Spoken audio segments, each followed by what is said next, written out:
Oh, shit. All right, man. We back with another EaZy review, man. We doing the newest episode of Snowfall. And I'm going to be back with another episode. I think I'm going to do 2 episodes a day. I'm going to do Power. Let me tell you the problem with Power right now, bro.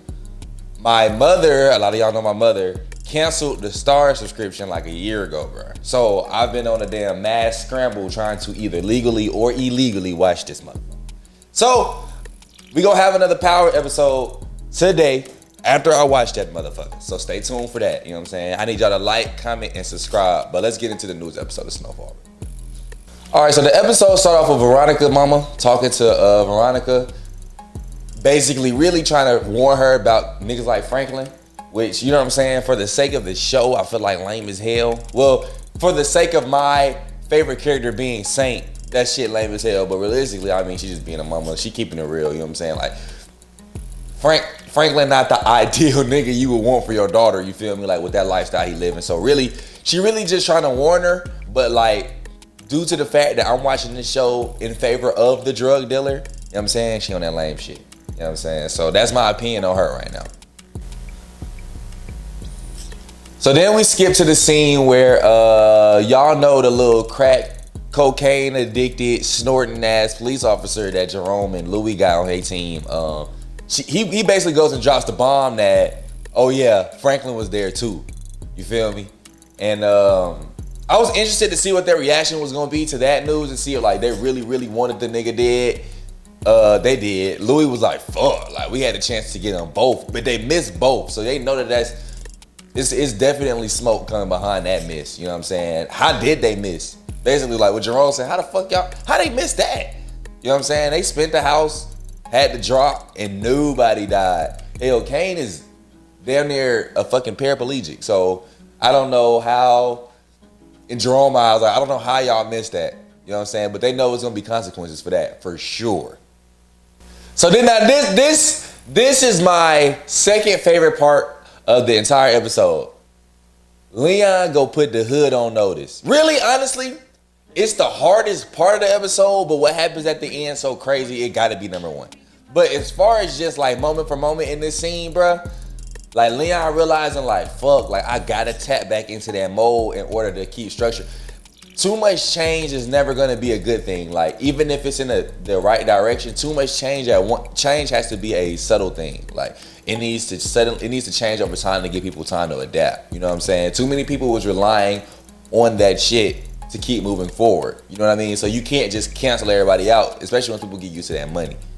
So Leon realized that he had to get back on that bullshit, and as soon as Wanda kind of like gave him that okay, yeah, he went out there and stepped on shit. Not stepped on shit, but he was out there on some gangster shit. He was like, do any of y'all niggas got a problem with me? You know what I'm saying? He was popping it. He was popping it on the whole hood. So I think he put the hood back on notice that that's his shit. He gave it okay to go back to selling, but I think that he just gonna run it a little differently. You know what I'm saying? I think he gonna try to be more aware of what the fuck going on, look out for more people, you know what I'm saying? And get the people he can get out of there. You feel me? So then we get to Franklin and Sissy. They at the little, what's that shit called? Like the little, what's that little, like not the little charity place, but you know, the like place for like the homeless or whatever I guess it is. And Franklin just don't trust Jerome them. He think that they'll kill her, which I honestly think they would too at this point. I think that Louis would. I think Jerome is already tilting. Jerome has already tilted. We're gonna get to Jerome a little later, but I think Louis would do some shit like that, or do some shit that'll cause her some shit to happen to Sissy. You know what I'm saying? That's my prediction. But he basically begs her to leave or whatever, or at least stop being there, essentially. And I'm pretty sure she agreed to it. So, and I feel him though, bro. This shit is not safe. We're not even finna risk your life, for real. Like, and you shouldn't, I like what he was saying, essentially, like, you can't judge yourself based off what the hell I did. You know what I'm saying? Like, all you continue to do is love your son. You know what I'm saying? That's not a crime. I'm the monster. You know what I'm saying? You're my mom. It's a difference. So Gustavo, I ain't gonna lie, I really don't, he just don't got that bitchness in him. You feel me? Like him setting up Teddy like that, I don't think it sat right with him. You know what I'm saying? So that's why he went ahead and warned Teddy about what was going on. I think it's just a principle. I think he a principle guy, which I'm big on principle too. So I respect. I told y'all I rock with Gustavo. You know what I'm saying? I do hate that he went back to Teddy though, but you know what I'm saying? I mean, Gustavo a real one, bro. And I mean, he just continues to show it. He just gets really just a 10 out of 10 guy, man. Shout out to Gustavo, man. I hope that nigga make it out of here. I don't know though. I don't know, but I hope he make it out. So now we get back to V Mama, okay? V Mama, although she was talking, she was just trying to get her daughter to be mindful about Saint. She still was doing her part in this motherfucking mission, okay? She got Teddy Daddy to leave, and she took his ass to the crib, and she talked to him the entire day. You know what I'm saying? And at the end, she kissed him. Now, I was wondering if she was feeling guilt after learning him and kind of getting to understand him. I wonder if she was feeling guilt for the situation that she put him in, so she had to give him that little, you know what I'm saying, that goodbye kiss. You know what I'm saying? I think that's what it was. I don't know, but I mean, she did what she had to do nonetheless, though. She did what she had to do, so 1 point for Veronica Mama. Does anybody know Veronica Mama name? You know what I'm saying? Like, I'm pretty sure Franklin might have said it, but I don't really know her name. That's why I just always refer to her as Veronica Mama. If y'all know her name, please comment that shit. So Big D comes to Jerome and Louis' spot, you know what I'm saying, and they have a conversation. And he kind of pop it on Louis on some shit. Big D apparently is an OG, okay? So he kind of pop it on Louis real quick, and Jerome like, hey, you know what I'm saying? And he asked Louis to step out for a second. And Jerome think he finna have a heart-to-heart with Big D. He tell his ass, hey, man, me and you, man, we the last of the dying breed. That nigga Big D looked at his ass. That nigga said, no, that's you. You a dying breed, nigga. I'm still out here standing on 10 toes, nigga. You know what I'm saying? You the dying breed. And I think that shit hit Jerome. That shit hit Jerome hard. Like, I think that's like, Jerome cup was already full, and that was the drop that overflowed the cup. You know what I'm saying? That nigga Jerome's like, I'm out. And he just leaves. You know what I'm saying? Which that leaves Jerome to his buddy's car shop or whatever. And basically, bruh was giving him the runaround at first, even though then Jerome gave him a couple dollars. He's like, all right, fuck it, you know what I'm saying? Whoop, whoop, whoop. But now it's cars circling the block trying to get after Jerome. And everybody know that's Jerome. You know what I'm saying? And then Jerome goes to the back and picks up a Uzi out the trunk of his car like regular civilians that work regular jobs with family is trying to be anywhere near that shit. So you look at him like, dude, what the fuck are you doing here? You know what I'm saying? Like, you gonna have to get the hell up out of here, bro. You know what I'm saying? And Jerome, he's tilting, but I think after he kind of stopped for a second, he realized like, damn, I am sure, like I've lost it. You know what I'm saying? So now at the end of the episode, the last time you see Jerome, he just posted up outside his car, outside by himself and on a random road. Bro, Jerome is going to get smoked next episode. I told y'all that a couple episodes ago of my show that Jerome was not gonna make it out this season, but as you can see, like he's already completely tilted. He's off edge.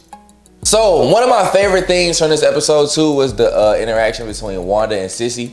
Wanda basically told Sissy, like, you know, I want to be like you when I grow up. You know what I'm saying? You this strong woman, always there for her family, woody woody whoop. And just makes her feel like it makes her believe in herself. And then Sissy returned the praise by basically saying, like, you know, like, you're amazing. Like, your ability to just continuously heal throughout all of the bullshit that's going on around you and all the stuff that you've been through. You know what I'm saying? And Wanda always continues to find a way to put her best foot forward. So, you know, that was a cool ass little part of the show. And I want well from Wanda too, bro. She done been through a fucking lot. You know what I'm saying? Like, I remember Wanda when her teeth was looking like wooden chips, bro. You know what I'm saying? So I would like for her to find some type of consistent peace and what's the word I'm looking for? Stability. Some consistent peace and stability. That'd be cool for her character. Now, Franklin get his motherfucking ass off that jet, right? Landing on the jet in KC on some shit, ready to come smoke some. You know what I'm saying? He get off the jet, and his girl there to pick him up. Shout out V, man. Everybody was talking shit about V, man. Shout out V. She been solid the whole time. You feel me? She come pick him up. Well, she also heard a lot of that conversation. I forgot to mention that. She heard a lot of that conversation that that her mom and Teddy's dad was having, and a lot of it was basically kind of talking about her. You feel me? So she kind of was, you know, she was feeling emotional or whatever. Anyways, Franklin gets to the crib. where Teddy's dad is. He makes that phone call. You know what I'm saying? To Teddy. Say, you don't give me my motherfucking money. He wants his motherfucking money. He made that very clear. You know what I'm saying? Man, Teddy tried to bluff it. You know, you should did your research. I don't care not one shit about that man. But you can hear it and you can see it on Teddy's face that he was shook. He was startled for sure, right? Franklin said something. I think Franklin said, and Teddy responded. Franklin said, wrong answer. Dropped the phone on his head. Boom. Hey, he just like stabbing crucial, bro. Like a stab to the neck is crazy work. And then he's doing it in front of his wife and his mom-in-law, which makes that's why that conversation at the beginning of the episode is so interesting, because I don't feel like they had to see that though. You know what I'm saying? Like they didn't have to be in the room for that. You're doing a lot of shit directly in front of them that's not normal people shit. Although like we know that Veronica mama ain't shit and she did for them shit. Like killing somebody and stabbing somebody directly in front of somebody, like that is still another level of crazy shit to have to see, witness, or anything be a part of. You feel me? Nonetheless, Franklin stabbed his ass and then had him breathing on the mic, his last breath for Teddy. Did he tell him, if you don't give me my motherfucking money, I'm gonna go after your son, Paul. He started naming motherfuckers and he said, I'm gonna bleed them just like your daddy. I say, ooh, that's a bad motherfucker, man. He a bad motherfucker. But I know one thing, Teddy ain't going for nothing either. So Teddy for sure finna make something drop behind this. I can tell y'all that right now.